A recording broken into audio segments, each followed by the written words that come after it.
Address ಕೇಳುವ ನೆಪದಲ್ಲಿ ಒಂದೇ ದಿನ 3 ಕಡೆ ಸರಗಳ್ಳತನಗೈದಿದ್ದ ಆರೋಪಿಗಳನ್ನು ಪೊಲೀಸರು ಯಶಸ್ವಿಯಾಗಿ ಬಂಧಿಸಿದ ಘಟನೆ ರಾಮನಗರ ಜಿಲ್ಲೆಯಲ್ಲಿ ನಡೆದಿದೆ.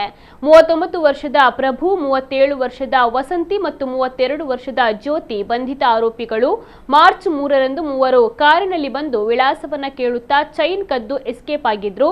ಮುನೇಶ್ವರ ಸ್ವಾಮಿ ರಥೋತ್ಸವಕ್ಕೆ ಹೋಗ್ತಿದ್ದ ಭಕ್ತರ ಬಳಿ ದೇವಸ್ಥಾನಕ್ಕೆ ಹೋಗುವ ದಾರಿಯಲ್ಲೇ ಸರಗಳನ್ನೇ ಕದ್ದು ಪರಾರಿಯಾಗಿದ್ರು. ಈ ಕುರಿತು ಸಾರ್ವಜನಿಕರು ನೀಡಿದ ದೂರಿನ ಅನ್ವಯ ಕಾರ್ಯಾಚರಣೆಯನ್ನು ನಡೆಸಿದ ಪೊಲೀಸರು ಕೆಲವು ಗಂಟೆಗಳಲ್ಲಿ ಆರೋಪಿಗಳನ್ನು ಪತ್ತೆ ಹಚ್ಚಿ ಬಂಧಿಸುವಲ್ಲಿ ಯಶಸ್ವಿಯಾಗಿದ್ದಾರೆ.